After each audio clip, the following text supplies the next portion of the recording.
आज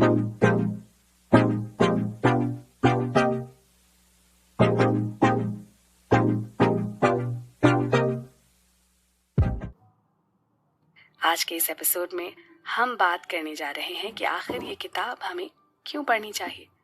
हम बताते हैं। जॉश कॉफमैन खुद कहते हैं कि अगर आप ये किताब पढ़ने जा रहे हैं या पढ़ रहे हैं, इसका मतलब है कि आप अपनी लाइफ में कोई इम्पोर्टेंट चीज़ करना चाहते हैं।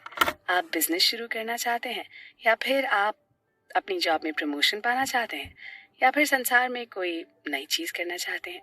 लेकिन ये पॉसिबल है कि कुछ ऐसे फैक्टर्स हों जो आपको ये करने से रोक रहे हों और आपका ड्रीम पूरा नहीं हो पा रहा हो, जैसे बिजनेस की टेंशन, सही सर्टिफिकेशन ना होना या फ्रॉड का डर वगैरह वगैरह। लेकिन आपको समझना होगा कि हर इंसान के अंदर इस तरह के डर होते हैं और अच्छी बात यह है कि इन्हें आसानी से बाहर निकाला जा सकता है। बस इसके लिए आपको कुछ आसान सी बातें सीखनी होंगी जो कि आपके पर्सपेक्टिव को बदल देंगी और आपको सिखा देंगी कि बिजनेस आखिर कैसे काम करता है। और एक बार जब आप अपने सारे डर दूर कर लेंगे तो आप लाइफ में कुछ भी हासिल कर सकते हैं। और इस बुक में आपको बिजनेस को देखने का एक यूजफुल तरीका मिलेगा जिसकी हेल्प से आप अपने डरों से लड़ने में कम टाइम वेस्ट करेंगे और इम्पोर्टेंट चीजों को सीखने में अपना टाइम इन्वेस्ट कर पाएंगे। समझने वाली पहली बात यह है कि कुछ भी सीखने का सबसे अच्छा हिस्सा यह है कि आपको सब कुछ जानने की जरूरत नहीं है। आपको बस कुछ बहुत ही इम्पोर्टेंट चीजों और सबसे वैल्यूएबल पॉइंट्स को समझने की जरूरत है। ये पुस्तक ऐसी बेसिक पॉइंट्स का कलेक्शन है जो बहुत कुछ कर सकते हैं। इस बुक को पढ़कर आप बिजनेस से रिलेटेड बुनियादी नॉलेज अटेन करेंगे जिससे आप अपने जीवन में सफलता का प्रतीक बन सकते हैं। इस किताब से हमने जो कुछ सीखा है उनमें से कुछ है कोई भी बिजनेस किस तरह से काम करता है या कौन से फैक्टर्स उसे चलाने में और आगे बढ़ाने में मदद करते हैं। कोई भी नया बिजनेस किस तरह से शुरू किया जा सकता है। किसी भी बिजनेस को जो कि पहले से ही एग्जिस्ट कर रहा है उसे और बेटर और सक्सेसफुल बनाने के लिए क्या क्या किया जाए और अपने पर्सनल गोल्स को अचीव करने के लिए बिजनेस रिलेटेड कैपेबिलिटीज को कैसे यूज करें। इसके अलावा एक और ऐसी चीज है जिसके लिए ये किताब पढ़ना बहुत ज्यादा फायदेमंद है। वो ये है कि यदि आप नए हैं, यानी आपको बिजनेस की या किसी भी तरह के काम की बहुत ज्यादा समझ नहीं है, तब भी आपको चिंता करने की जरूरत नहीं है, क्योंकि बाकी बुक्स की तरह इसको समझने के लिए आपको बिजनेस रिलेटेड नॉलेज होने की जरूरत नहीं है। इस किताब के साथ जब आप पूरी 248 बातों को सीख जाएंगे तब आप बिजनेस के बारे में एक नए तरीके से सोचना शुरू कर देंगे और आपको पता चलेगा कि आखिर एक सक्सेसफुल बिजनेस कैसे करते हैं। इसके साथ ही ये किताब पढ़ते समय आपको ध्यान रखना होगा कि बाकी किताबों की तरह ये आपको आंसर्स नहीं बताएगी, बल्कि ये आपको बेटर सवाल पूछने में हेल्प करेगी। और अच्छे और सही सवाल पूछना ही किसी भी बिजनेस के लिए जरूरी है, क्योंकि सबसे पहली चीज जो किसी भी बिजनेस के बारे में पता होनी चाहिए वो है कि किसी भी बिजनेस में सबसे इम्पोर्टेंट क्या है। और जब आप ये जानते हैं कि किस सिचुएशन में कौन से सवाल पूछने हैं, तब आप उनके सही जवाब ढूंढ पाते हैं और इसकी हेल्प से आप प्रोग्रेस कर सकते हैं। इस किताब की बुक समरी सुनने का एक बहुत बड़ा फायदा ये है कि इसमें आपको ऐसे मानसिक मॉडल्स दिए गए हैं जिनके साथ आप बहुत अच्छे डिसीजंस ले सकते हैं। ये किताब आपको बहुत कम टाइम में ही बिजनेस के बेसिक्स सिखा देगी ताकि आपका टाइम और एनर्जी दोनों सही और इम्पोर्टेंट कामों में इन्वेस्ट हों। और ऐसा करके न सिर्फ आप दूसरों से ज्यादा वैल्यू जनरेट करेंगे और अपनी फाइनेंशियल कंडीशन बेटर करेंगे, बल्कि आपको इस प्रोसेस में मजा भी आएगा। इस बुक समरी के नेक्स्ट एपिसोड में हम ऐसे ही जॉश कॉफमैन की किताब पर्सनल एमबीए की समरी को और आगे बढ़ाएंगे और भी रीजंस के बारे में बात करेंगे जिनसे हमें पता चलेगा कि आखिर इस बुक समरी को सुनने के क्या क्या फायदे हैं। आप आ रहे हैं ना? What will we learn in personal MBA Part 2? Hello दोस्तों, इस सीरीज के पिछले एपिसोड में हम बात कर रहे थे कि आखिर हमें या किसी भी उस इंसान को जिसे बिजनेस के गुर सीखने हैं ये किताब क्यों पढ़नी चाहिए। तो उन्हीं रीजंस की लिस्ट को आगे बढ़ाते हैं। दोस्तों, इस किताब को पढ़ने का एक सबसे बड़ा कारण ये है कि यदि आप कन्वेंशनल एमबीए कोर्स पर लाखों रुपए नहीं खर्च करना चाहते हैं, लेकिन फिर भी कमर्शियल ट्रेनिंग और एजुकेशन पाना चाहते हैं, तो ये किताब आपके लिए बेस्ट है। साथ ही इस किताब की इस समरी में बिजनेस की उन सभी बेसिक थियरीज के बारे में पता चलेगा जिससे आप सीख सकेंगे कि एक सफल बिजनेसमैन कैसे काम करता है और बिजनेस के लिए एक अच्छी समझ आप डेवलप कर सकेंगे। ये बुक बिजनेस स्कूलों के बारे में नहीं है, बल्कि बिजनेस की अवधारणाओं या थ्योरीज के बारे में है, और यह आपको बिजनेस में सक्सेसफुल होने का तरीका बताएगी, और वो भी अपनी लाइफ का टाइम वेस्ट किए बिना। चलिए अब बात करते हैं कि इस किताब में आप क्या क्या सीखेंगे। ये किताब इस तरह से रेडी की गई है जिससे आप एक मजबूत बिजनेस प्रोसीजर को और उसकी टैक्टिक्स की बेसिक बातों को जल्द से जल्द और बहुत अच्छे तरीके से और प्रोफिशिएंसी यानी कुशलता के साथ सीख सकें। सबसे पहली चीज जो इस किताब में हम सीखेंगे वो है कि आखिर बिजनेस काम कैसे करता है, यानी ऐसी थ्योरीज जो बताती हैं कि बिजनेस कैसे काम करता है और आप अपने रिजल्ट्स को बेटर बनाने के लिए क्या क्या कर सकते हैं। दूसरी जरूरी चीज जो इस किताब को पढ़कर आप सीखेंगे वो है कि लोग कैसे काम करते हैं। हम सब जानते हैं कि बिजनेस लोगों से ही बनता है और ये दूसरों को बेनिफिट देकर ही चलता है। तो किसी भी बिजनेस को समझने के लिए ये जरूरी है कि हम जानें कि लोग कैसे डिसीजंस लेते हैं और उन डिसीजंस पर किस तरह से काम करते हैं। और जब आप ये सीख जाते हैं तो आप ज्यादा इफेक्टिव तरीके से काम करते हैं और अपने लोगों से बेटर कम्युनिकेट करके अपने बिजनेस रिलेशंस को मजबूत बना सकते हैं। तीसरी जरूरी चीज है कि तंत्र यानी सिस्टम कैसे काम करते हैं। बिजनेस एक कॉम्प्लेक्स सिस्टम है जिसमें कई पार्ट्स होते हैं जो इंडस्ट्री, सोसाइटी, कल्चरल और गवर्नमेंट जैसे ज्यादा कॉम्प्लेक्स सिस्टम्स के अंदर छुपे होते हैं। इस किताब के चैप्टर्स में हम समझेंगे कि ये सिस्टम्स किस तरह से काम करते हैं और इनकी सही इवैल्यूएशन और स्टडी से आप अपने रिजल्ट्स को बेटर कैसे बना सकते हैं। इतना ही नहीं, इस किताब की समरी को सुनते हुए हम ये भी जानेंगे कि वो कौन सी चीजें हैं जिनकी एक्सपेक्टेशंस हमें नहीं करनी चाहिए। जैसे ये समझना कि मैनेजमेंट और लीडरशिप एक ही चीज नहीं है। ये दोनों ही किसी भी बिजनेस को चलाने के लिए जरूरी है, लेकिन ये उसका एंड रिजल्ट नहीं है। इनका काम कस्टमर्स तक चीजों को पहुंचाने में एक बिजनेस की हेल्प करना है। इस किताब में हम बात करेंगे फाइनेंस और अकाउंटिंग की भी, जो कि बहुत ही इंपॉर्टेंट सब्जेक्ट्स हैं, और इनकी बात करते समय हम जानेंगे ऐसे प्रोसीजर्स के बारे में जिनमें रिस्क और जनरल मिस्टेक्स शामिल हैं। लेकिन किसी भी तरह की फाइनेंशियल रिस्क्स के लिए जरूरी नहीं है कि आप कोई प्रोफेशनल कोर्स करें। आपको सिर्फ इनसे जुड़ी कुछ बेसिक बातों और चीजों को जानने और सीखने की जरूरत है। इसके अलावा इस किताब की समरी में हम स्टैटिस्टिकल एनालिसिस और मॉडलिंग की बात करेंगे, और इसका मैक्सिमम बेनिफिट लेने के लिए कुछ चीजों को फॉलो करें तो बेटर होगा। जैसे कि जरूरी नहीं कि इस समरी को आप लाइन बाय लाइन पूरा सुने। सिर्फ पेज पलटने से ही आपको कम कोशिश में भी काफी बेटर रिजल्ट्स मिल सकते हैं। आप अपनी पसंद और जरूरत के हिसाब से इस किताब को पढ़ें तो ही आप उन बेसिक्स को अपनी लाइफ में यूज कर पाएंगे। साथ ही एक बात का जरूर ध्यान रखें कि इस समरी को सुनते समय अपने पास एक नोटबुक और पेन जरूर रखें, ताकि आप उन चीजों को नोट कर सकें जो कि आपके काम की है।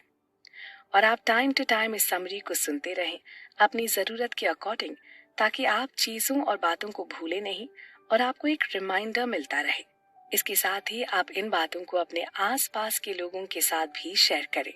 और हाँ, एक बात और, ये पर्सनल एमबीए बुक की समरी है, ना कि पूरी बुक। तो बस चलिए अपने अगले एपिसोड से शुरू करते हैं एमबीए करने का सफर, जहां आप और हम सीखेंगे बिजनेस और मैनेजमेंट के अनोखे गुर। आप कहीं मत जाइएगा। Creating value to business and work part 1।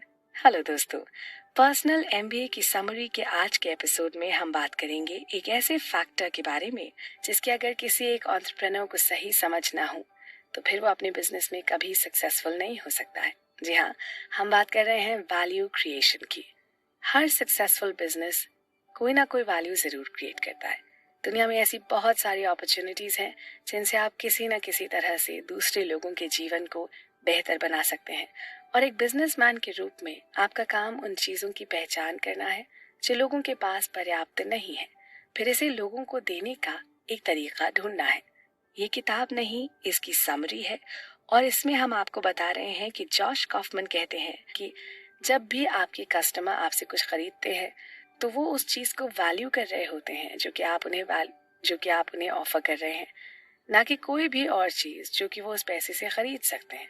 यानी वो आपके काम को वैल्यू करते हैं। आपके द्वारा बनाई गई वैल्यू कई अलग अलग रूपों में हो सकती है, लेकिन उसका एम हमेशा एक ही होता है, किसी और के जीवन को थोड़ा बेहतर बनाना। वाई कॉम्बिनेटर के फाउंडर पॉल ग्राम कहते हैं कि कुछ ऐसा बनाएं जो लोगों को चाहिए। एक अधूरी जरूरत से ज्यादा वैल्यूएबल कुछ भी नहीं जिसे आप ठीक कर सकते हैं।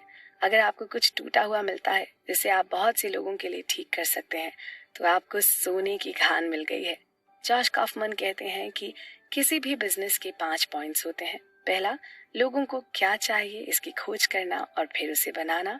दूसरा, मार्केटिंग, यानी आपने जो बनाया है उसके लिए लोगों का ध्यान आकर्षित करना और उसकी डिमांड को बढ़ाना। तीसरा, सेल्स, पोटेंशियल कस्टमर्स को पेइंग कस्टमर्स में बदलना। चौथा, वैल्यू डिलीवरी, अपने कस्टमर्स को वो देना जो आपने वादा किया है और ये इंश्योर करना कि वो सेटिस्फाइड है। पांचवा और लास्ट है फाइनेंस, अपने एफर्ट्स को सक्सेसफुल बनाने के लिए पर्याप्त धन लाना। इनमें से अगर आप किसी बिजनेस में एक भी पॉइंट को मिस कर देते हैं या हटा देते हैं तो फिर वो बिजनेस सक्सेसफुल नहीं हो सकता। और ये चीजें जितनी आसान सुनाई देती हैं, एक्चुअल में भी उतनी ही इजी है। बिजनेस करना आसान है, कोई रॉकेट साइंस नहीं है। यदि आप एक बिजनेसमैन के रूप में अपनी वैल्यू में सुधार करना चाहते हैं तो हर बिजनेस के 5 पॉइंट्स से जुड़े स्किल्स को बढ़ाने पर ध्यान दें। कोई भी स्किल या नॉलेज जो आपको वैल्यू, बाजार, सेल्स प्रोवाइड करने या फाइनेंस मैनेज करने में मदद करता है, फाइनेंशियली वैल्यूएबल होता है। वैल्यू क्रिएशन की तीसरी जरूरी चीज जिसे आपको ध्यान में रखना होता है वो है आयरन लॉ ऑफ मार्केट, जिसमें कहा गया है कि अगर आप कोई ऐसी चीज बनाते हैं जिसे कोई नहीं खरीदना चाहता तो वो एक वेस्ट है। इसलिए जरूरी है कि आप एग्जिस्टिंग मार्केट में क्या बेच सकते हैं इस पर विचार करें और फिर उस चीज को क्रिएट करें और फिर मार्केट में उसे बेचने के लिए अपनी जगह बनाएं। ये एक ऐसा लॉ है जिसे यदि आपने फॉलो नहीं किया तो आपका फेल होना तय है। हर इंसान में 4 बेसिक इंस्पिरेशंस या ड्राइव्स होती हैं जिनका हमारे काम और डिसीजंस पर गहरा असर पड़ता है। और ये 4 ड्राइव्स होती हैं हासिल या अक्वायर करने की, कनेक्ट करने की, सीखने की या प्रोटेक्ट करने की। आपका ऑफर जितना ज्यादा ड्राइव से जुड़ता है और जितना बेहतर आप उन कनेक्शनों को कम्युनिकेट करते हैं, आपका ऑफर उतना ही आकर्षक होता जाएगा। अब अगर बात करें कि आखिर मार्केट को इवैल्यूएट कैसे किया जाए, तो इसके लिए भी कॉफमन ने 10 तरीके बताए हैं, जो कि हैं पहला, अर्जेंसी, यानी ये देखना कि आखिर उस चीज की मार्केट में कितनी जरूरत है। दूसरा, मार्केट का साइज, कितने लोग ऐसी ही चीजें खरीद रहे हैं, मतलब किस चीज का मार्केट ज्यादा बड़ा है। तीसरा, प्राइसिंग पोटेंशियल, ये पता लगाना कि इस चीज के लिए एक इंसान कितनी ज्यादा कीमत दे सकता है। चौथा, कस्टमर एक्विजिशन की कॉस्ट, किसी भी नए कस्टमर को जोड़ने के लिए कितना खर्चा आएगा, यानी इसमें कितना पैसा लगेगा और कितना एफर्ट। पांचवा, वैल्यू डिलीवरी की कॉस्ट, किसी प्रोडक्ट या सर्विस को कस्टमर तक पहुंचाने का कितना खर्चा आएगा, जैसे इंटरनेट के जरिए कुछ भी पहुंचाना आसान है।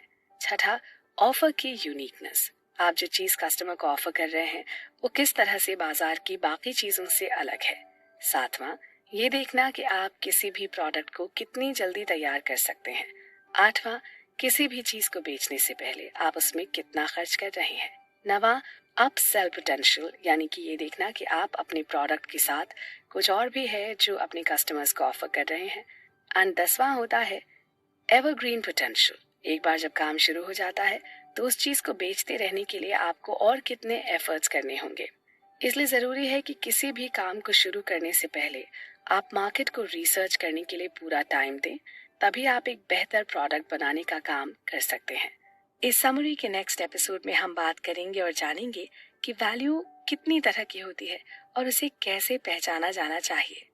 तो आप आ रहे हैं ना? Creating value to business and work part 2।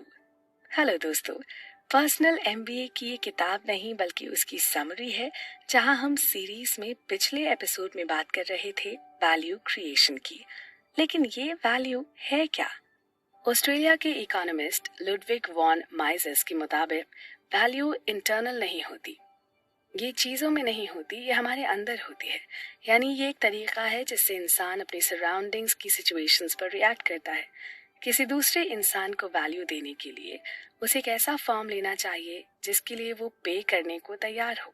Financial value आमतौर पर वैल्यू के 12 बेसिक फॉर्म्स में से एक होता है। अब पहले इन सभी 12 फॉर्म्स को जानते हैं। पहला, प्रोडक्ट। एक सिंगल टैंजिबल चीज बनाएं और फिर उसे बनाने में आई कॉस्ट से ज्यादा में उसे बेचें। दूसरा, सर्विस, किसी भी तरह की हेल्प या असिस्टेंस प्रोवाइड करें और फिर उसके लिए फीस लें। तीसरा, शेयर्ड रिसोर्सेज, एक ड्यूरेबल एसेट बनाएं जिसे एक साथ कई लोग यूज कर सकें और उसके एक्सेस के लिए चार्ज करें। चौथा, सब्सक्रिप्शन, लगातार अपने कस्टमर्स को बेनिफिट प्रोवाइड करना और उनसे उसके लिए फीस चार्ज करना। पांचवा, रीसेल, किसी थोक व्यापारी से कोई एसेट खरीद कर उसे रिटेल में बेच देना।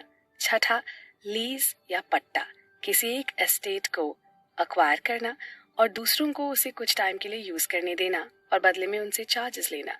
सेवेंथ, एजेंसी, यानी किसी ऐसी चीज की सर्विस प्रोवाइड करना जो कि आपकी नहीं है और फिर उसके लेन देन के चार्जेस का कुछ % फीस की तरह लेना। आठवां, ऑडियंस एग्रीगेशन, किसी एक पर्टिकुलर डोमेन के लोगों का ध्यान अपनी ओर खींचना और फिर उस ऑडियंस तक पहुंचने के लिए किसी और बिजनेस को एडवर्टाइजमेंट के रूप में एक्सेस देना। नवां, लोन, एक सर्टेन अमाउंट किसी को एक डेफिनेट टाइम के लिए देना और उस पर एक सेट रेट के हिसाब से इंटरेस्ट लेना।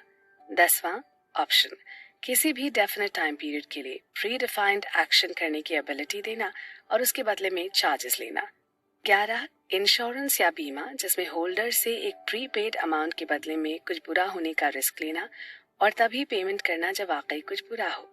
और आखिरी वैल्यू का फॉर्म है कैपिटल, किसी भी बिजनेस में एक ओनरशिप स्टेक खरीदें और फिर प्रॉफिट के एक पार्ट को वन टाइम पेमेंट या पार्ट डिविडेंड की तरह लें। इन सभी फॉर्म्स के अलावा एक और चीज होती है जिसे हम कहते हैं परसीव्ड वैल्यू, जो कि ये डिसाइड करता है कि आप जो दे रहे हैं उसके बदले में कस्टमर आपको कितने पैसे देगा।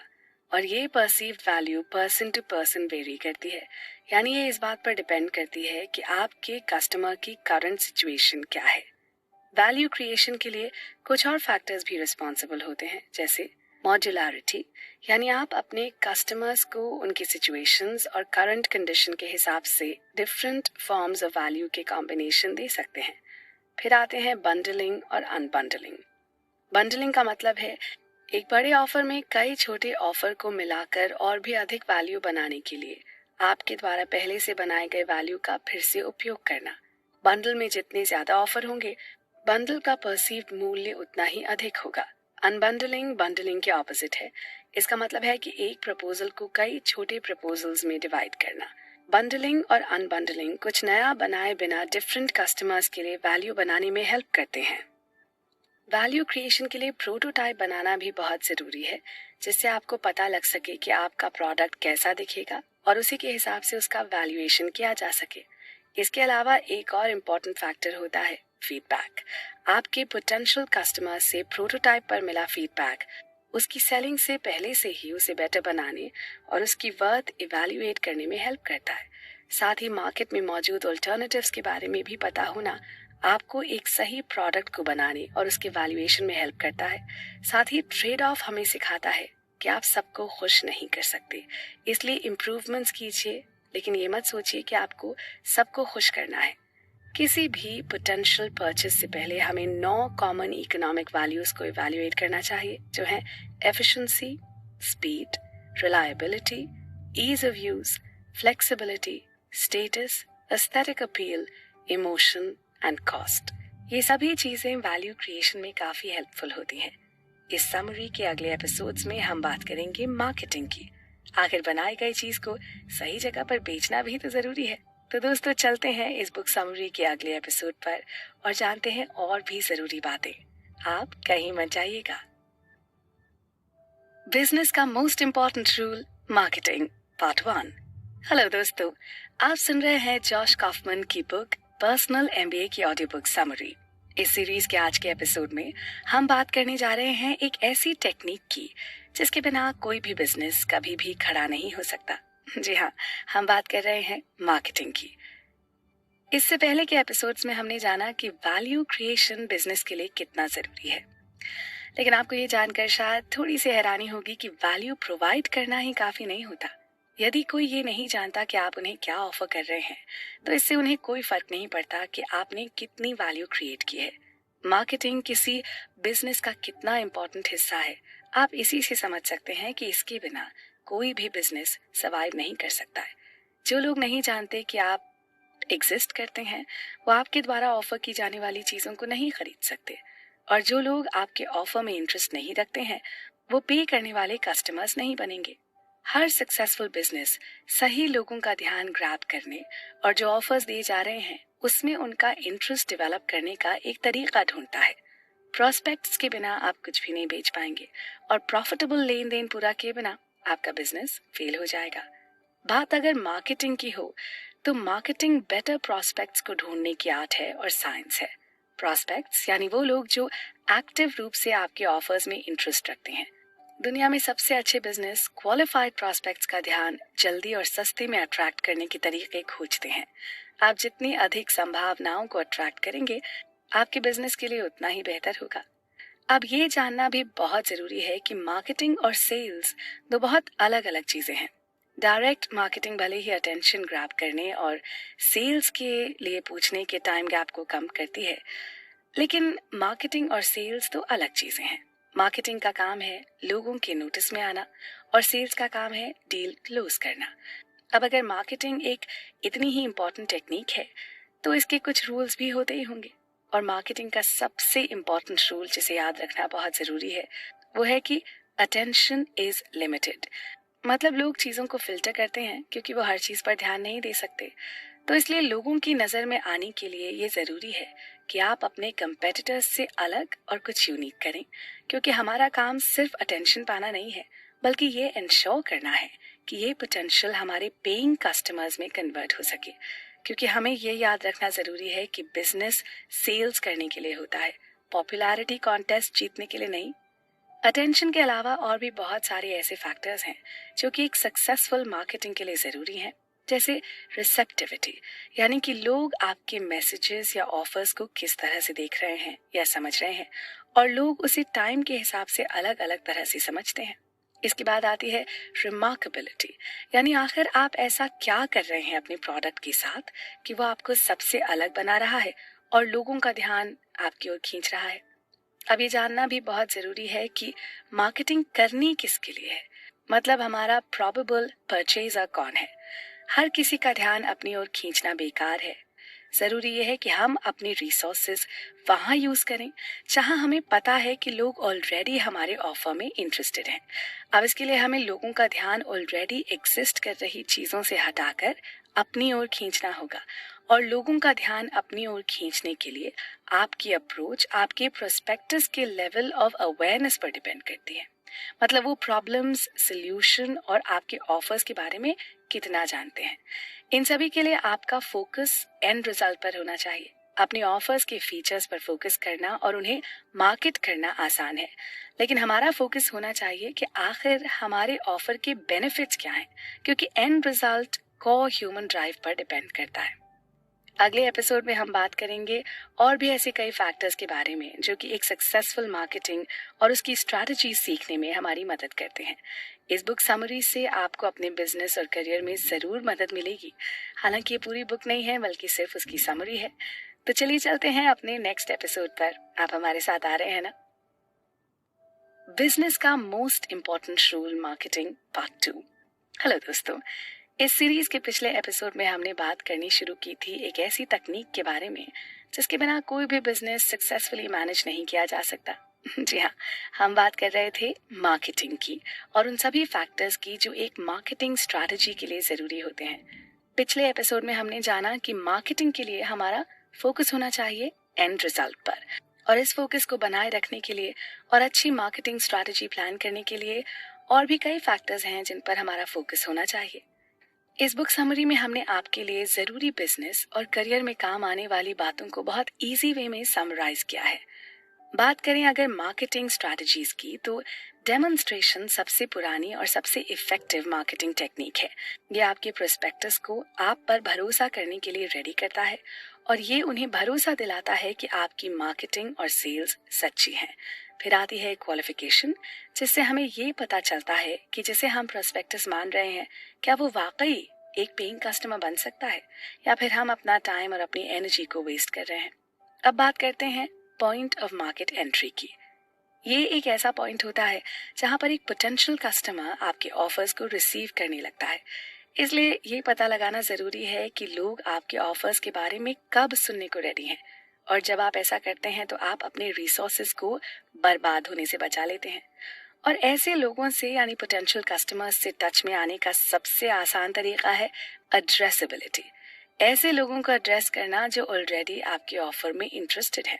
और ऐसा करने से जब आप एक एक्सेसिबल मार्केट पर फोकस करते हैं तो प्रोडक्ट बनने के बाद सेल करने के लिए आपके पास काफ़ी स्पेस होता है। लेकिन इसके लिए आपको अपने कस्टमर्स में एक डिज़ायर पैदा करना होगा कि वो आपके पास जो भी है उसे खरीदना चाहें।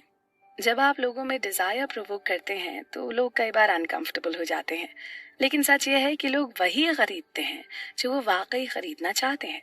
तो आपका काम लोगों को कन्विंस करना नहीं है, बल्कि उन्हें हेल्प करना है खुद को कन्विंस करने के लिए कि जो चीज़ आप ऑफर कर रहे हैं उससे उनका डिज़ायर पूरा हो जाएगा। और ऐसा करने का सबसे इफेक्टिव तरीका होता है लोगों को ये विजुअलाइज करवाना कि जब वो आपका ऑफर ले लेंगे तो उसके बाद उनकी लाइफ में क्या चेंजेस आएंगे और उनकी लाइफ कैसी दिखेगी। और इसके लिए आपको उन्हें गाइड करना होगा कि वो कंपेयर करने के बजाय वांट्स पर ध्यान दें। अगर बात करें कि विजुअलाइज करने के लिए हमें क्या करना चाहिए, तो इसके लिए फ्रेमिंग एक बहुत अच्छा तरीका है। यानी आप जो भी ऑफर कर रहे हों उसकी छोटी से छोटी इंपॉर्टेंट डिटेल को अपने क्लाइंट को दिखाना।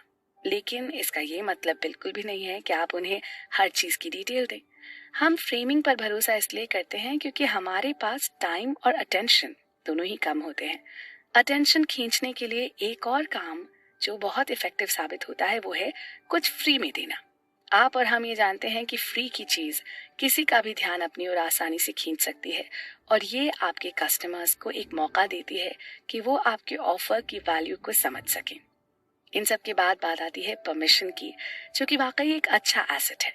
परमिशन यानी जब आपके पोटेंशियल कस्टमर्स आपसे और इन्फॉर्मेशन के साथ फॉलो अप करने के लिए कहते हैं, तब आप सेल्स करने की एक बेटर पोजीशन में होते हैं। और इसका सबसे अच्छा तरीका होता है इसके लिए पूछना। जब आप लोगों से ये पूछते हैं कि उन्हें इस बारे में और जानकारी चाहिए, तो आपको आपकी पोटेंशियल सेल्स का भी आइडिया लग जाता है। किसी को भी हुक करने के लिए ये ज़रूरी है कि आप अपने ऑफर्स की यूनिक वैल्यू उन्हें बताएं। और जब आप इतना सब कुछ कर लेते हैं तो बारी आती है कॉल टू एक्शन की, जहां आप अपने पोटेंशियल कस्टमर्स को वेबसाइट विजिट करने के लिए या कॉल करने के लिए या फिर ईमेल करने के लिए कहते हैं। मार्केटिंग के लिए एक नैरेटिव या एक अल्टरनेटिव कहानी बनाना भी बहुत ज़रूरी है। कहते हैं no publicity is bad publicity. So अगर आप किसी कंट्रोवर्सी में भी फंस रहे हैं तो वो भी एक अच्छा तरीका साबित हो सकता है अटेंशन पाने का। तो अगर हम ये सारे रूल्स और तरीके सही से फॉलो करते हैं तो हमारे लिए मार्केटिंग को समझना और उसे इस्तेमाल करना काफ़ी आसान हो जाता है। इस बुक समरी के अगले एपिसोड में हम बात करेंगे सेल्स और उसके नैरेटिव्स की। आप कहीं मत जाइएगा। बिजनेस की बैकबोन सेल्स पार्ट 1। हेलो दोस्तों, मार्केटिंग के बाद एक ऐसा हुनर है जो किसी भी बिजनेस की सफलता के लिए आना या उसका सही मैनेजमेंट करना बहुत ज़रूरी है, या फिर ऐसा भी कह सकते हैं कि वो आपके बिजनेस की बैकबोन होती है, और वो है सेल्स यानी बिक्री। आखिरकार किसी भी बिजनेस का अल्टीमेट गोल होता है बेचना। यही वो सब बेचना जो आप ऑफर कर सकते हैं। आपके लाखों प्रोडक्ट्स बर्बाद हैं जब तक कि कोई भी अपना पर्स निकाल कर ये नहीं कह देता कि मैं भी ये खरीदना चाहता हूँ, है ना। सेल्स शुरू होती है एक प्रोस्पेक्टस से और खत्म होती है एक पेइंग कस्टमर पर आकर। No sales no business. दुनिया के सबसे अच्छे बिजनेस अपने प्रोस्पेक्टस का ट्रस्ट गेन करते हैं और उन्हें ये समझने में मदद करते हैं कि ये ऑफर पे करने के लायक क्यों है। कोई भी इंसान गलत डिसीजन नहीं लेना चाहता और ना ही किसी भी तरह के फ्रॉड का शिकार होना चाहता है। इसलिए सेल्स का काम होता है उन्हें ये समझाना कि आप उनसे जो भी प्रॉमिस कर रहे हैं आप उसे पूरा करने में केपेबल हैं और आप उनका विश्वास नहीं तोड़ेंगे। सेल्स का एंड रिजल्ट होता है एक सैटिस्फाइड हैप्पी कस्टमर और बैंक में पैसा। लेकिन अब इस सेल्स के प्रोसेस को सक्सेसफुल कैसे बनाया जाना चाहिए। लोग मानते हैं कि जब आप एमबीए करने जाते हैं किसी कॉलेज से तो वो आपको ये सब सिखाता है, लेकिन हम यहाँ बात कर रहे हैं पर्सनल एमबीए की, तो जाहिर है इस किताब में भी आपको ये सारे गुर सिखाए जाएंगे। सबसे पहले बात करते हैं ट्रांजैक्शन या लेन देन की। एक लेन देन दो या दो से ज्यादा पार्टीज के बीच वैल्यू का एक्सचेंज है। सेल्स ही एकमात्र ऐसा पॉइंट है जहां रिसोर्सेज बिजनेस में फ्लो होते हैं, इसलिए लेन देन इम्पोर्टेंट है। आप केवल उन चीजों से लेन देन कर सकते हैं जो इकोनॉमिक रूप से वैल्यूएबल हैं। सेल्स का सबसे पहला गोल होता है एक प्रॉफिटेबल ट्रांजैक्शन करना, जिससे आप जल्द से जल्द प्रोजेक्ट को बिजनेस में कन्वर्ट कर सकें। अब लेन देन तभी सक्सेसफुली पॉसिबल है जब ट्रस्ट यानी विश्वास हो। अगर ट्रस्ट नहीं है तो ट्रांजैक्शन पॉसिबल नहीं हो सकता। ईमानदारी और फेयर डीलिंग से समय के साथ एक भरोसेमंद रेपुटेशन बनाना विश्वास बनाने का एक सबसे अच्छा तरीका है। दोनों पार्टीज जितना आसानी से ये वेरीफाई कर सकती हैं कि दूसरा पक्ष भरोसेमंद है, लेन देन करना उतना ही आसान है। अब बात आती है कॉमन ग्राउंड्स की। कोई भी सेल हमेशा कॉमन ग्राउंड्स पर ही होती है, लेकिन ये कॉमन ग्राउंड आखिर है क्या? कॉमन ग्राउंड दो या दो से ज्यादा पार्टीज के बीच ओवरलैपिंग इंटरेस्ट का स्टेट है। यदि आप अपने पोटेंशियल खरीदारों की जरूरतों को समझते हैं तो कॉमन ग्राउंड तक पहुंचना कहीं अधिक आसान है। कॉमन ग्राउंड तक पहुंचने के लिए इंटरेस्ट्स को अलाइन करना इम्पोर्टेंट है और इसी के साथ क्रिटिकल होता है एक ट्रांजैक्शन करना। सेल्स किसी को वो खरीदने के लिए राजी करने के बारे में नहीं है जो वो नहीं चाहते हैं या जिसकी उन्हें आवश्यकता नहीं है। नेगोशिएशन कॉमन ग्राउंड तक पहुंचने के लिए डिफरेंट वेज को ढूंढने का एक प्रोसेस है। आप जितने ज्यादा रास्तों का पता लगाएंगे उतनी ही ज्यादा संभावना है कि आपको ओवरलैप करने वाले इंटरेस्ट्स मिलेंगे। सेल्स की बात करते समय एक और चीज जिसके बारे में बात की जानी जरूरी है वो है प्राइसिंग। प्राइसिंग अनसर्टेनिटी प्रिंसिपल ये बताता है कि सभी कीमतें अपनी मर्जी से बनाई गई हैं और मैलिएबल हैं। प्राइसिंग एक एग्जीक्यूटिव डिसीजन है, आप जो चाहें चार्ज कर सकते हैं। सही प्राइसिंग की ये है कि आप कस्टमर को पूछे गए या बताई गई कॉस्ट पर मना लें और उन्हें इस बात के लिए कन्विंस कर लें कि ये ऑफर इस प्राइसिंग के लिए परफेक्ट है। पर ध्यान रहे कि लोग ज्यादातर जितना कम से कम हो सके उतना पैसा ही देना चाहते हैं। आइए एक मिनट के लिए मान लें कि आपके पास एक घर है जिसे आप बेचने को तैयार हैं। प्राइसिंग अनसर्टेनिटी प्रिंसिपल कहता है कि कीमत कुछ भी हो सकती है, आपको इसे खुद सेट करना होगा क्योंकि घर प्राइस टैग के साथ तो आते नहीं है। आइए ये भी मान लें कि आप जितना पॉसिबल हो सके उतने में इस घर को बेचना पसंद करेंगे। अब आप कस्टमर के द्वारा एक्सेप्ट की जाने वाली सबसे बड़ी कीमत कैसे डिसाइड करेंगे? किसी भी वैल्यू पर यह प्राइसिंग 4 तरीकों से डिसाइड की जाती है। इन प्रोसेसिंग मेथड्स और सेल्स से जुड़ी और भी बातों के बारे में हम नेक्स्ट एपिसोड में डिटेल में बात करेंगे। दोस्तों, ये बुक की समरी है, ना कि खुद बुक। हमने इसमें आपको सार बताया है, तो आगे बढ़ने के लिए आप हमारे साथ आ रहे हैं ना? बिजनेस की बैकबोन, सेल्स पार्ट 2। हेलो, आज के इस एपिसोड में हम शुरुआत करते हैं प्राइसिंग मेथड्स के बारे में। बेसिकली 4 मेजर प्राइसिंग मेथड्स हैं। पहला, रिप्लेसमेंट कॉस्ट। ये यूजुअली प्लस कॉस्ट होती है, जिससे आप ये पता लगाएं कि इसे बनाने में कितना खर्च होता है।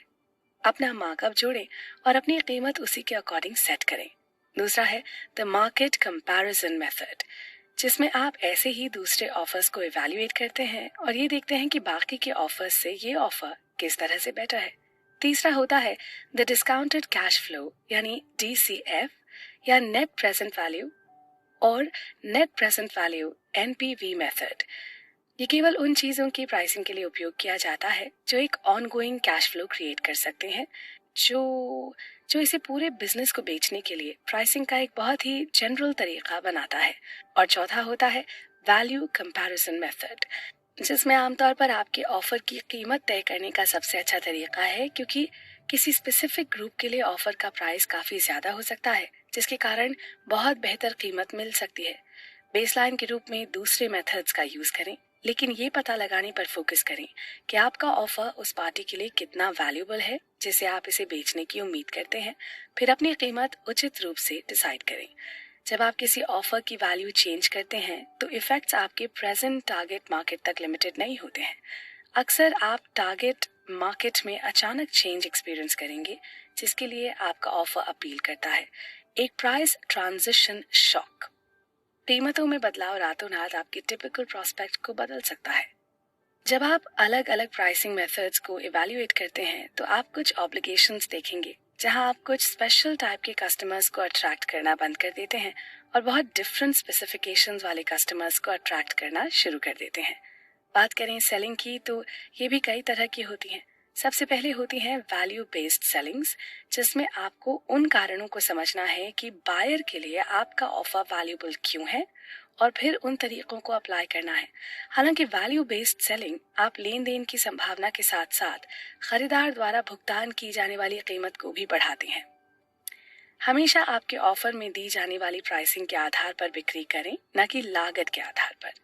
दूसरी होती है एजुकेशन बेस्ड सेलिंग। आपकी संभावनाओं को बेटर बनाते हैं और ज्यादा इन्फॉर्म्ड कस्टमर्स बनाने का प्रोसेस है। अपने कस्टमर्स को होशियार बनाने में टाइम और एनर्जी इन्वेस्ट करके आप एक साथ ट्रस्ट बिल्ड करते हैं और अपने ऑफर में ज्यादा इंटरेस्ट रखते हैं। एक और चीज जो सेल्स में जरूरी है वो है दूसरी पार्टीज के नेगोशिएशंस और उनकी स्कीम्स को समझना। इससे हम मार्केट में अपने ऑफर्स को बेटर तरीके से प्रेजेंट कर सकते हैं। सेल्स के लिए एक और चीज जरूरी है, एक्सक्लूसिव होना, यानी आप वही ऑफर करें जो कि आपके प्रोस्पेक्ट्स को पसंद है। कुछ भी बेचना मोटे तौर पर परचेज के लिए बाधाओं को पहचानने और उन्हें खत्म करने का प्रोसेस है। कुछ भी जो आपकी संभावना को आपके द्वारा ऑफर की जाने वाली चीजों को खरीदने से रोकता है। हर सेल्स प्रोसेस में ये 5 सेल्स ऑब्जर्वेशंस होते हैं। पहला, नुकसान से बचना। इसमें बहुत अधिक खर्च होता है, खर्च करने से नुकसान होने लगता है। दूसरा, ये काम नहीं करेगा। तीसरा, ये मेरे लिए काम नहीं करेगा। चौथा, मैं इंतजार कर सकता हूँ। और पांचवा, ये बहुत मुश्किल है। अपने ऑफर को उन ऑब्जर्वेशंस को ध्यान में रखकर तैयार करना एक स्मार्ट ऑप्शन है। हम इस सीरीज के अगले पार्ट्स में बात करेंगे वैल्यू डिलीवरी के बारे में। अभी तक इस बुक समरी में हमने बात की सेल्स की, मार्केटिंग की और वैल्यूज की। दोस्तों, हमने समरी बनाते समय इस बात को ध्यान में रखा है कि आपको जरूरी बातें आसानी से बताई जाएं ताकि इससे आपको बेनिफिट हो। चलिए अब हम चलते हैं अपने अगले एपिसोड पर। आप साथ आ रहे हैं ना? हैप्पी कस्टमर और वैल्यू डिलीवरी। हेलो दोस्तों, आप सुन रहे हैं पर्सनल एमबीए की ऑडियो बुक समरी। अभी तक पर्सनल एमबीए की इस ऑडियो समरी सीरीज में हमने बात की वैल्यू क्रिएशन, मार्केटिंग और सेल्स की। आज के इस एपिसोड में हम बात करने जा रहे हैं वैल्यू डिलीवरी के बारे में। हर सक्सेसफुल बिजनेस वास्तव में वो करता है जो अपने ग्राहकों से वादा करता है। एक ऐसा इंसान जो इक्वल वैल्यू प्रोवाइड किए बिना दूसरे लोगों के पैसे लेता है, उनके लिए एक टर्म होता है स्कैम आर्टिस्ट। वैल्यू डिलीवरी में ये इंश्योर करने के लिए आवश्यक सब कुछ शामिल है कि हर पेमेंट करने वाला ग्राहक एक खुश ग्राहक है, जैसे order processing, inventory management, delivery या fulfillment, troubleshooting, customer support वगैरह। वैल्यू डिलीवरी के बिना आपके पास कोई बिजनेस नहीं है। दुनिया के सबसे अच्छे बिजनेस अपने कस्टमर्स को वो वैल्यू देते हैं जो उन्होंने अपने कस्टमर्स को इस तरह से दिया है जो कस्टमर्स की एक्सपेक्टेशन को पार करता है। कस्टमर अपनी खरीदारी का लाभ जल्दी, भरोसेमंद और लगातार प्राप्त करना पसंद करते हैं। एक बिजनेस जितने ज्यादा हैप्पी कस्टमर्स बनाता है, उतनी ही अधिक संभावना है कि वो ग्राहक कंपनी से फिर से खरीद लेंगे। हैप्पी कस्टमर्स इस संभावना को भी बढ़ाते हैं कि वो आपके द्वारा किए जाने वाले कार्यों के बारे में दूसरों को भी बताएंगे और उसे प्रमोट करेंगे। आपकी रेपुटेशन एनहांस करेंगे और भी ज्यादा पोटेंशियल कस्टमर्स को लाएंगे। बदलते एनवायरनमेंट के बीच सक्सेसफुल बिजनेस अपने ग्राहकों को अधिकांश समय सेटिस्फाई करते हैं। अनसक्सेसफुल बिजनेस अपने कस्टमर्स को खुश करने में फेल होते हैं, उन्हें खो देते हैं और एंड में खुद फेल हो जाते हैं। वैल्यू डिलीवरी केस में भी कुछ चीजें हैं जिनका ध्यान रखना बहुत जरूरी है। सबसे पहले आता है वैल्यू स्ट्रीम। एक वैल्यू स्ट्रीम आपके वैल्यू क्रिएशन की शुरुआत से लेकर आपके कस्टमर को एंड रिजल्ट की डिलीवरी तक सभी स्टेप्स का ग्रुप है। वैल्यू स्ट्रीम मूल रूप से आपके वैल्यू क्रिएशन और वैल्यू डिलीवरी प्रोसेस का एक कॉम्बिनेशन है। अपनी वैल्यू स्ट्रीम को पॉसिबली छोटा और स्किल्ड बनाने की कोशिश करना सबसे अच्छा है। दूसरा होता है डिस्ट्रीब्यूशन चैनल, जो कि ये डिस्क्राइब करता है कि आपका ऑफर एंड यूजर तक कैसे पहुंचाया जाए। 2 प्राइमरी टाइप के डिस्ट्रीब्यूशन चैनल्स हैं, direct to user and intermediary distribution. यदि आप कई चैनलों के साथ काम करते हैं तो आपको ये इंश्योर करना होगा कि वो आपके बिजनेस को अच्छी तरह से लीड कर रहे हैं। क्वालिटी के बारे में कस्टमर का परसेप्शन, एक्सपेक्टेशंस और प्रेजेंटेशन पर डिपेंड करता है। खरीदारी किए जाने के बाद कस्टमर के सेटिस्फाइड होने के लिए ऑफरिंग का परफॉर्मेंस एक्सपेक्टेशन से ज्यादा होना चाहिए। यदि परफॉर्मेंस एक्सपेक्टेशन से बेटर है तो ऑफरिंग का परसेप्शन हाई होगा। अपने कस्टमर्स को अनएक्सपेक्टेड वे में खुश करने वाली चीज देने के लिए आप जो कुछ भी कर सकते हैं कीजिए। इन्हीं के साथ आती है प्रिडिक्टेबिलिटी, यानी वो प्रोवाइड करना जो एक कस्टमर को एग्जैक्टली आपसे चाहिए। अनएक्सपेक्टेड सरप्राइजेस तभी तक अच्छे होते हैं जब तक आप वो प्रोवाइड करते हैं जो कि एक कस्टमर चाहता है। प्रिडिक्टेबिलिटी आपकी ऑफरिंग की परसीव्ड क्वालिटी को इंक्रीज कर देती है। हम सबको पता है कि किसी भी चीज को अच्छा बनाती है उसकी क्वालिटी। अगर एक ब्रांड सेंस में क्वालिटी की बात की जाए तो ये फिटनेस फॉर पर्पस है। इसके साथ आते हैं क्वालिटी सिग्नल्स, जो कि किसी ऑफर के ऐसे एलिमेंट्स होते हैं जो क्वालिटी के लिए यूजर परसेप्शन को इंक्रीज कर देते हैं। अब वैल्यू डिलीवरी में बात आती है थ्रूपुट की। ये वो रेट है जिस पर एक सिस्टम अपने डिजायर्ड गोल्स को अचीव करता है। यह आपके वैल्यू स्ट्रीम की इफेक्टिवनेस का पैरामीटर है। इसे सेगमेंट्स या टाइम के रूप में मेजर किया जाता है। सेगमेंट्स की संख्या जितनी ज्यादा होगी और समय जितना कम होगा, थ्रूपुट उतना ही ज्यादा होगा। इसी के साथ आता है ड्यूप्लिकेशन यानी दोहराना। ये किसी भी वैल्यू की चीज को फिर से प्रेजेंट करने की कैपेबिलिटी है। ड्यूप्लिकेशन आपको अपने ऑफर की और भी बहुत सारी कॉपीज बनाने की परमिशन देता है, और वो भी जल्दी और सस्ते में, जिससे ये और भी ज्यादा वाइडली प्रमोट हो सके। कुछ ऐसा बनाने के लिए जिसमें आपके डायरेक्ट कंट्रीब्यूशन की जरूरत नहीं है। आपको इफेक्टिव ढंग से नकल करने में सक्षम होना चाहिए।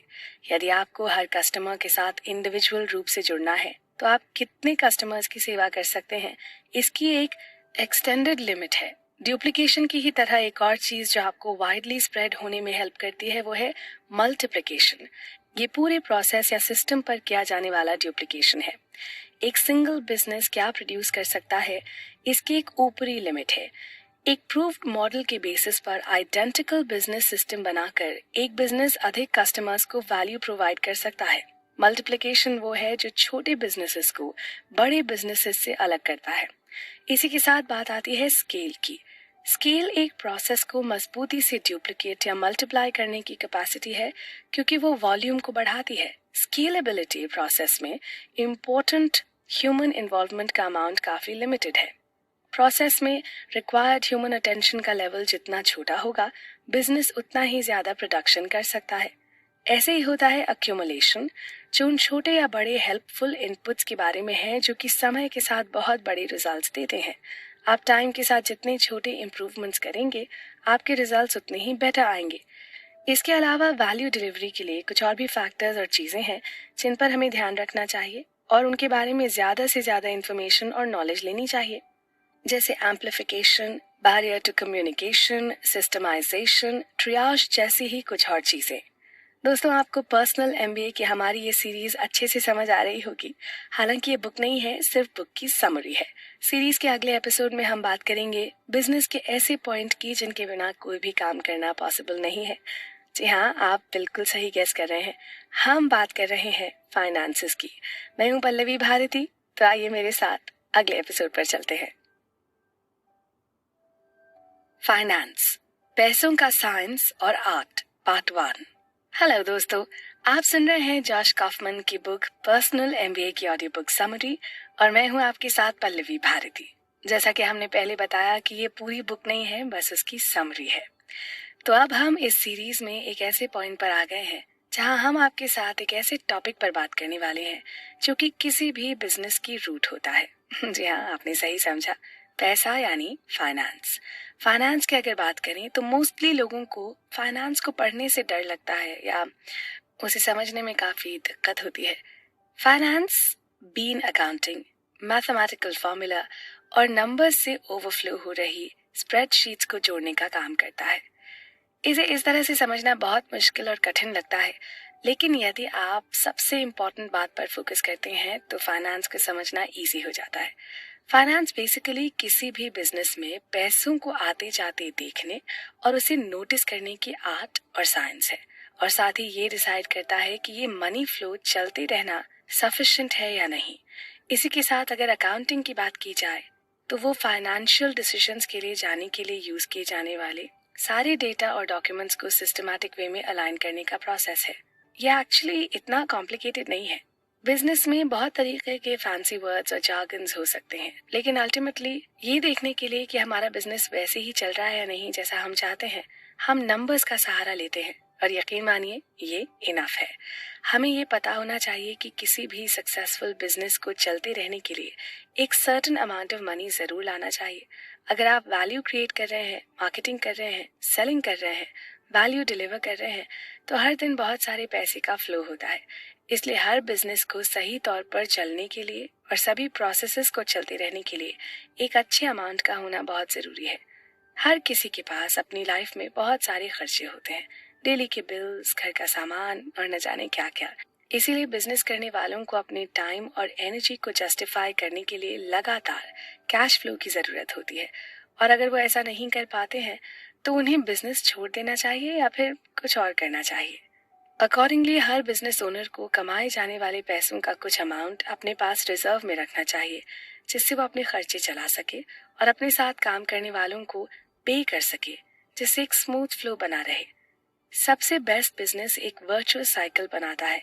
इसके लिए वो अपने खर्चों को लगातार कम करता रहता है और ज्यादा वैल्यू क्रिएट करता है, और इसीलिए वो सबसे ज्यादा अमाउंट पर कब्जा किए बिना बिजनेस के प्रॉपर फ्लो के लिए ज्यादा पैसा कमाता है। और रिजल्ट ये होता है कि ऐसे लोग अपने बिजनेस को बेहतर बनाने के साथ साथ अपने कस्टमर्स को भी प्रॉपरली सेटिस्फाइड रखते हैं और उनकी लाइफ को बेटर बनाते रहते हैं। और यही एक सक्सेसफुल बिजनेस की निशानी है कि वो सभी को साथ लेकर चलता है। फाइनेंस आपको एक सेंसिबल वे में अपने पैसे को मैनेज करने में हेल्प करता है। एक अच्छी फाइनेंस और उसके मैनेजमेंट की बात करें तो सबसे पहले बात आती है प्रॉफिट अर्निंग और उसके मार्जिन्स की। प्रॉफिट का सिंपल सा मतलब होता है खर्चे से ज्यादा पैसा कमाना। किसी भी बिजनेस को चलते रहने के लिए जरूरी है प्रॉफिट कमाना। आप हमेशा नुकसान में काम नहीं कर सकते। इवन प्रॉफिट आपको बैड सिचुएशंस के लिए कुशन भी प्रोवाइड करता है। प्रॉफिट इम्पोर्टेंट है, लेकिन किसी भी बिजनेस को शुरू करने के लिए यही एक गोल नहीं होना चाहिए। इसके अलावा लोगों की मदद करना, सर्विस प्रोवाइड करना भी मोटिव होना चाहिए। बात करें अगर प्रॉफिट मार्जिन की, तो ये एक तरीका या मेजर है ये चेक करने का कि आप सेल्स का कितना हिस्सा रखते हैं। बिजनेस यूजुअली प्रॉफिट मार्जिन को कैलकुलेट करने का एक फॉर्मूला भी होता है। प्रॉफिट मार्जिन या मार्जिन परसेंटेज में बताया गया डिफरेंस है कि आप एक बिजनेस में कितना रेवेन्यू कैप्चर करते हैं और कितने पैसे उस रेवेन्यू को जनरेट करने में खर्च करते हैं। इस सीरीज के नेक्स्ट एपिसोड में हम बात करेंगे फाइनेंस या मनी मैनेजमेंट के दूसरे और भी एस्पेक्ट्स और फैक्टर्स के बारे में, जो कि किसी भी बिजनेस के मनी मैनेजमेंट के लिए जरूरी हैं। तो चलते हैं अपने अगले एपिसोड पर। मैं हूं पल्लवी भारती आपके साथ और आप सुन रहे हैं कुकू एफएम पर पर्सनल एमबीए की बुक समरी, फाइनेंस, पैसों का साइंस और आर्ट, पार्ट 2। हेलो दोस्तों, मेरा नाम है पल्लवी भारती और आप मेरे साथ सुन रहे हैं पर्सनल एमबीए की ऑडियो बुक समरी।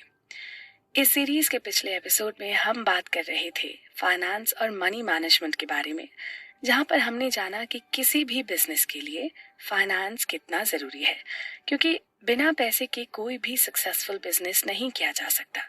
आज के इस एपिसोड में हम बात करेंगे फाइनेंस के और भी दूसरे एस्पेक्ट्स और फैक्टर्स के बारे में, जिनके बारे में जानकर आप फाइनेंशियल मैनेजमेंट में एक्सेल कर सकते हैं। सबसे पहले बात करते हैं वैल्यू कैप्चर की।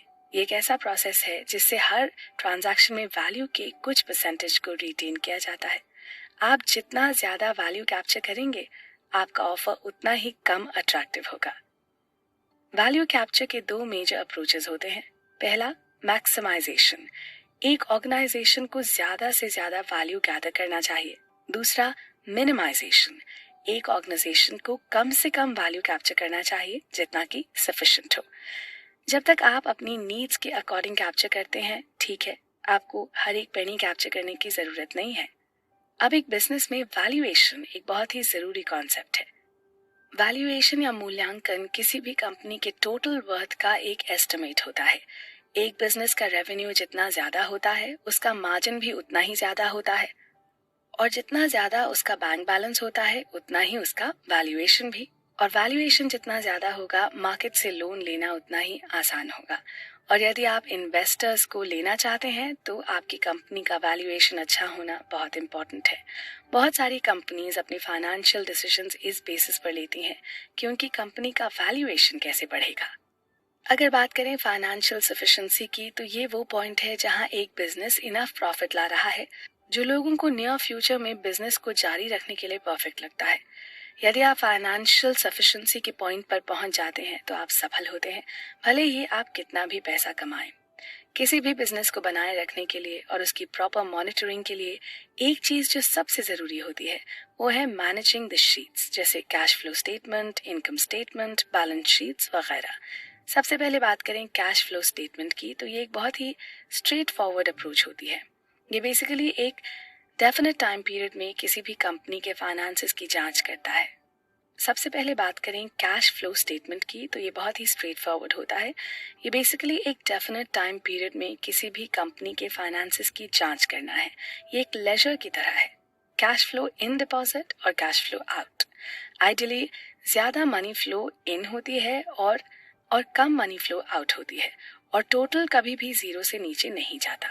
हर कैश फ्लो स्टेटमेंट में एक प्रॉपर टाइम लिमिट इंक्लूडेड होती है, एक दिन, एक महीना, एक साल या कुछ भी। इसके बाद बात आती है इनकम स्टेटमेंट्स की। ये एक फाइनेंशियल रिपोर्ट है जो किसी भी बिजनेस की प्रॉफिटेबिलिटी को कैलकुलेट करती है। अगर एक बिजनेस एक इन्वेंट्री मैनेज करता है या कस्टमर्स को क्रेडिट देता है तो एक सिंपल सा कैश फ्लो एनालिसिस भी मिसलीडिंग हो सकता है। ये डिटरमिन करने के लिए कि आपके सेल्स प्रॉफिटेबल हैं या नहीं, आपको ये ट्रैक करना आना चाहिए कि कौन सी सेल्स एंड एक्सपेंसेस रिलेटेड हैं, और हर सेल्स को एक्सपेंसेस मैच करके ये देखना इजी है कि आप प्रॉफिट कमा रहे हैं। अब फाइनेंस में एक सबसे जरूरी चीज जो आती है वो है बैलेंस शीट्स। बैलेंस शीट एक स्नैपशॉट होता है कि एक बिजनेस एक मोमेंट पर क्या ओन करता है। बैलेंस शीट्स इम्पोर्टेंट है क्योंकि ये किसी भी बिजनेस के फाइनेंशियल स्टेटस के बारे में सारे क्वेश्चंस को आंसर करता है। कंपनी की बैलेंस शीट की जांच करके आप ये निर्धारित कर सकते हैं कि कंपनी सॉल्वेंट है या नहीं, क्या उसे अपने बिलों का पेमेंट करने में परेशानी हो रही है, और समय के साथ कंपनी की वैल्यू कैसे चेंज हो गई है। इन सभी के अलावा और भी बहुत सारे ऐसे फैक्टर्स हैं जो हमें किसी भी कंपनी या बिजनेस के फाइनेंसेस के बारे में सारी जानकारी देते हैं और उन्हें मैनेज करने में हेल्प करते हैं, जैसे ब्रेक इवन पॉइंट, यानी वो पॉइंट जहां पर प्रॉफिट और एक्सपेंस एक होते हैं, या purchasing cycle, cash flow cycle, opportunity cost, compounding, time value for money, leverage, hierarchy on funding, bootstrapping, return on investment, जो कि होता है किसी भी टाइम और रिसोर्सेज की मदद से क्रिएट की गई या जनरेट की गई वैल्यू, यानी आपने इतनी मेहनत करके आखिर कितना कमाया। ये सभी फैक्टर्स जब हम पूरी तरह से समझ जाते हैं तो एक कंपनी के फाइनेंसेस को मैनेज करना हमारे लिए बहुत ही आसान हो जाता है। सीरीज के अगले भाग में हम बात करेंगे ह्यूमन माइंड की। आखिर वही तो है जहाँ से किसी भी बिजनेस का आइडिया आता है, और फिर वही है जो हमें एफर्ट्स करने को कहता है ताकि उस आइडिया को एक सक्सेसफुल बिजनेस बनाया जा सके। आप सुन रहे हैं जॉश कॉफमन की बुक पर्सनल एमबीए की ऑडियो बुक समरी मेरे यानी पल्लवी के साथ। आगे बढ़ रहे हैं हम, आप साथ आ रहे हैं ना। हमारा दिमाग कैसे काम करता है, पार्ट 1। हेलो दोस्तों, मेरा नाम है पल्लवी भारती। आप मेरे साथ सुन रहे हैं जॉश कॉफमन की बुक पर्सनल एमबीए की ऑडियो बुक समरी। इस सीरीज में अब तक हमने एक बिजनेस के काम करने के सारे एसेंशियल एलिमेंट्स को कवर कर लिया है, तो अब हम लोगों के काम करने के तरीके को समझने के लिए गियर शिफ्ट करने जा रहे हैं। देखिए, बिजनेस लोगों द्वारा लोगों के लिए बनाए जाते हैं, जैसा कि हमने वैल्यू क्रिएशन और वैल्यू डिलीवरी में चर्चा की थी। अगर लोगों की जरूरतें और एक्सपेक्टेशंस नहीं होंगी तो बिजनेस मौजूद नहीं होंगे। इसी तरह अगर इन जरूरतों और चाहतों को पूरा करने के लिए लोग नहीं होते तो बिजनेस एग्जीक्यूट नहीं किए जा सकते थे। ये समझना कि हम जानकारी कैसे लेते हैं, हम कैसे निर्णय लेते हैं और हम कैसे तय करते हैं कि क्या करना है और क्या नहीं करना। यदि आप एक सक्सेसफुल बिजनेस एंटिटी बनना और बने रहना चाहते हैं तो ये इम्पोर्टेंट है। एक बार जब आपके पास एक क्लियर पिक्चर हो जाती है कि ह्यूमन माइंड कैसे काम करता है, तो चीजों को पूरा करने और दूसरों के साथ ज्यादा इफेक्टिव ढंग से काम करने के बेहतर तरीके ढूंढना आसान हो जाता है। अगर हम बात करें ह्यूमन बायोलॉजी की, तो ये उस दुनिया के लिए थी जो आज से 1 लाख साल पहले एग्जिस्ट करती थी, न कि आज की दुनिया। केवमैन सिंड्रोम ये पहचानने का एक तरीका है कि आपका दिमाग और शरीर आज की दुनिया के लिए ऑप्टिमाइज्ड है या नहीं। हमें आज 16 घंटे काम करने के अकॉर्डिंग अपने आप को रेडी करना पड़ता है, तो इसके लिए जरूरी है कि हम ये जानें कि आप अपने आप पर ज्यादा हाश ना हो, क्योंकि हम में से कोई भी दुनिया के लिए वैसा नहीं बनाया गया था जैसा कि आज है। बात कर रहे हैं माइंड की, तो ये जानना ज़रूरी है कि हमारी बॉडी को परफॉर्मेंस रिक्वायरमेंट्स हैं। यदि आप अपनी बॉडी को वो नहीं देते जो उसे चलाने के लिए ज़रूरी है, तो आप अपने एम तक पहुंचने से पहले ही काम करना बंद कर देंगे। प्रोडक्टिव होने के लिए आपको न्यूट्रिशन, आराम और एक्सरसाइज ज़रूरी होती है। यहाँ कुछ तरीके हैं जिन्हें आप फॉलो कर सकते हैं। हाई क्वालिटी वाला खाना खाएं, रेगुलरली एक्सरसाइज करें, हर रात कम से कम 7 से 8 घंटे की नींद लें, पर्याप्त धूप लें लेकिन ज़्यादा नहीं। अपने दिमाग को वो रॉ मटेरियल प्रोवाइड करें जो उसे चलाने के लिए चाहिए। आपको इनमें से कुछ को सप्लीमेंट्स के फॉर्म में भी लेने की ज़रूरत पड़ सकती है। ये देखने के लिए कि प्रोडक्टिविटी, एनर्जी और मूड के लिए क्या काम करता है, एक्सपेरिमेंट करना एक अच्छा आइडिया है। बात करें ह्यूमन बिहेवियर की, तो उसे समझने के लिए दिमाग को समझना ज़रूरी है। अनियन ब्रेन, ये याद रखने का एक आसान तरीका है कि दिमाग को कैसे बनाया जाता है। इसमें प्याज की तरह परतें होती हैं। ज़्यादा काम करने के लिए आप जो सबसे अच्छी चीज़ें कर सकते हैं, उनमें से एक ये है कि आप अपने दिमाग की आवाज़ से खुद को अलग कर लें। आवाज़ हमेशा सही नहीं होती, ये सिर्फ आपके आसपास की चीज़ों को एक्सपोज करना पसंद करती है। जॉश कॉफमैन कहते हैं कि मेडिटेशन एक इजी प्रैक्टिस है जो आपको आपके दिमाग की आवाज़ से अलग करने में मदद कर सकती है। कुछ भी सस्पिशियस नहीं है, बस सांस लें और देखें कि आपका दिमाग क्या करता है। एट द एंड ये शांत हो जाएगा।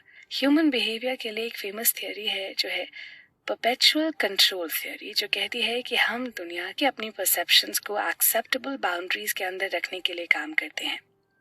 उदाहरण के लिए, हमें कोट मौसम के कारण नहीं बल्कि इसलिए पहनते हैं क्योंकि हमें ठंड लगती है और हम ठंड महसूस नहीं करना चाहते हैं। जब कोई पर्टिकुलर एक्शन किसी एक परसेप्शन को अंडर कंट्रोल लाता है, तो सिस्टम तब तक काम करना बंद कर देता है जब तक कि वो फिर से आउट ऑफ कंट्रोल ना हो जाए। एनवायरनमेंट डिसाइड करता है कि परसेप्शन को कंट्रोल में लाने के लिए कौन से काम संभव है। कंट्रोल प्लानिंग बनाने के बारे में नहीं है, ये एनवायरनमेंट में होने वाले चेंजेस को एडजस्ट करने के बारे में है।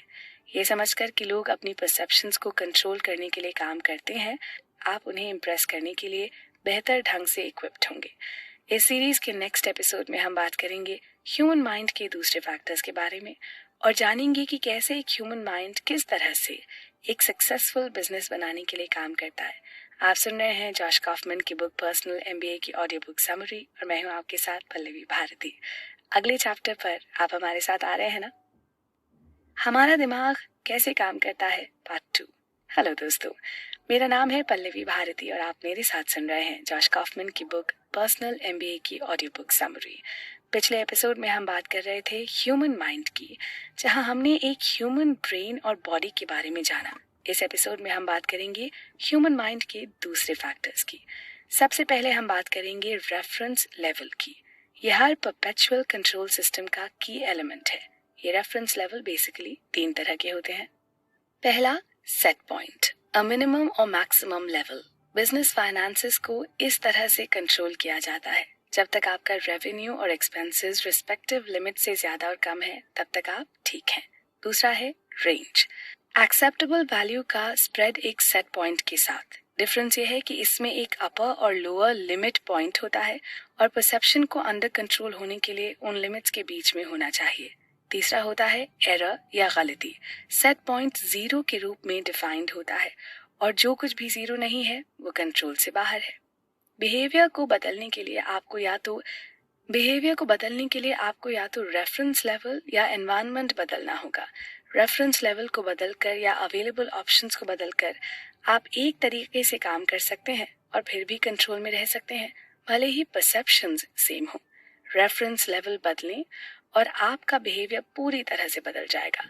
और जब हम बात करते हैं एनवायरनमेंट की, तो गाइडिंग स्ट्रक्चर एक इम्पॉर्टेंट एलिमेंट है, जिसका मतलब है कि एनवायरनमेंट आपकी बिहेवियर का सबसे बड़ा डिटर्मिनिंग फैक्टर है। यदि आप किसी बिहेवियर को सक्सेसफुली बदलना चाहते हैं, तो पहले उस स्ट्रक्चर को बदलें जो व्यवहार को इफेक्ट करती है या उसका समर्थन करती है, और बिहेवियर उसको फॉलो करेगा। अपने बिहेवियर को सीधे बदलने की कोशिश न करें, इसके लिए बहुत अधिक विल पावर की जरूरत होती है। एनवायरनमेंट पर फोकस करना आसान है। इसके बाद बात आती है रीऑर्गेनाइजेशन की। ये एक रैंडम एक्शन है जो तब होता है जब रेफरेंस लेवल का वायलेशन होता है, लेकिन आप नहीं जानते कि इसे कैसे कंट्रोल में वापस लाया जाए। ऐसा तब होता है जब लोग अपनी नौकरी से नाखुश या क्वार्टर लाइफ क्राइसिस फील करते हैं। कुछ गड़बड़ है, लेकिन ये जानना मुश्किल है कि क्या।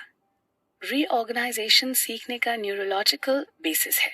यदि आपका दिमाग नहीं जानता कि क्या करना है, तो डेटा हासिल करने के लिए रैंडम चीजें करना सबसे अच्छी बात है। रीऑर्गेनाइजेशन से नहीं लड़ना सबसे अच्छा है। यह आमतौर पर आपके सैटिस्फैक्शन में सुधार किए बिना आपके सीखने को स्लो कर देता है। एक बार जब आप परसेप्शन को कंट्रोल में लाना सीख जाते हैं, तो रीऑर्गेनाइजेशन स्वाभाविक रूप से रुक जाता है। कुछ नया करने की कोशिश करने के लिए अपने दिमाग के इम्पल्स को रिस्पेक्ट करें। आप बिना कॉन्फ्लिक्ट के एक ह्यूमन माइंड को इमेजिन नहीं कर सकते। कॉन्फ्लिक्ट तब होता है जब दो कंट्रोल सिस्टम एक ही परसेप्शन को बदलने की कोशिश करती हैं। प्रोक्रास्टिनेशन के स्पेशल मामले में यही होता है। एक सिस्टम आराम करना चाहता है और एक काम करना चाहता है।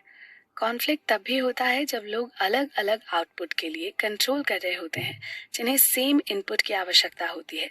कॉन्फ्लिक्ट्स को केवल रेफरेंस लेवल्स को बदलकर ही सॉल्व किया जा सकता है। इसमें शामिल पार्टीज द्वारा सक्सेस को कैसे डिफाइन किया जाता है। सक्सेस को डिफाइन करने के लिए हर पार्टी द्वारा यूज की जाने वाली रेफरेंस लेवल्स बनाने वाली सिचुएशन के स्ट्रक्चर को बदलें और आप कॉन्फ्लिक्ट को एंड कर देंगे। जब हम ह्यूमन माइंड की बात करते हैं, तो किसी भी काम को करने के लिए मोटिवेशन की जरूरत होती है। लेकिन ये मोटिवेशन है क्या?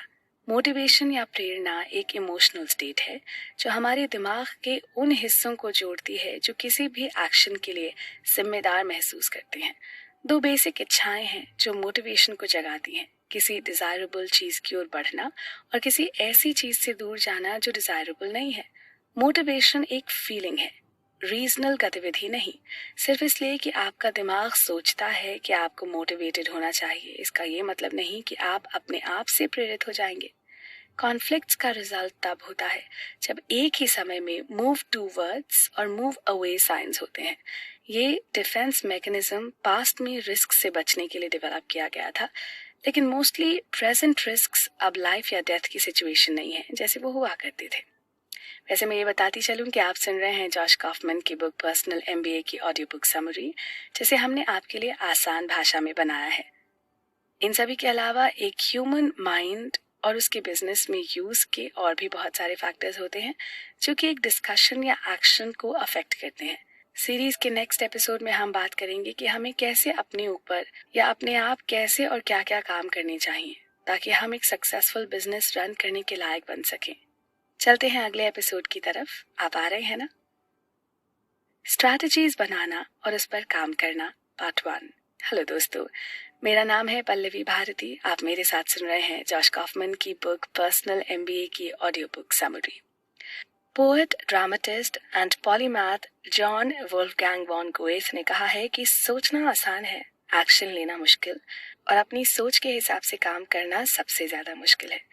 इस सीरीज के आज के इस एपिसोड में हम बात करने जा रहे हैं अपने साथ काम करने की, क्योंकि अपनी ही सोची हुई स्ट्रैटेजीज पर काम करना बहुत मुश्किल होता है। आपका शरीर और दिमाग वो टूल्स हैं जिनका उपयोग आप चीजों को करने के लिए करते हैं। अपने साथ काम करना सीखना, आपने जो डिसाइड किया है उसे पूरा करना आसान और ज्यादा हैपनिंग और सैटिस्फाइंग होता है।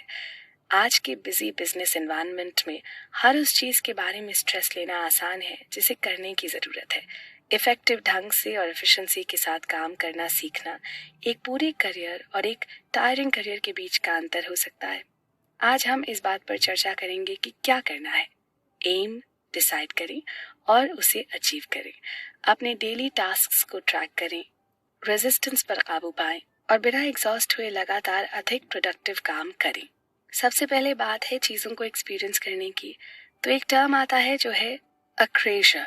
ये किसी काम को जानने का एक्सपीरियंस है जो आपके बेस्ट इंटरेस्ट में होगा, लेकिन आप ऐसा नहीं करते हैं। अक्रेजर काम करने में सबसे वाइड स्प्रेड और परसिस्टेंट बैरियर्स में से एक है। फिर आता है मोनो आइडियलिज्म। ये केवल एक चीज पर आपकी एनर्जी और ध्यान फोकस करने की सिचुएशन है। इसे अक्सर फ्लो सिचुएशन कहा जाता है, एक सब्जेक्ट पर लंबे समय तक क्लियर फोकस। आप जानते हैं कि मोनो आइडियल स्टेट को कैसे इंड्यूस किया जाए। पोटेंशियल डिस्ट्रैक्शंस और इंटरप्शंस को दूर कीजिए, अपने अंदर के कॉन्फ्लिक्ट्स को खत्म कीजिए।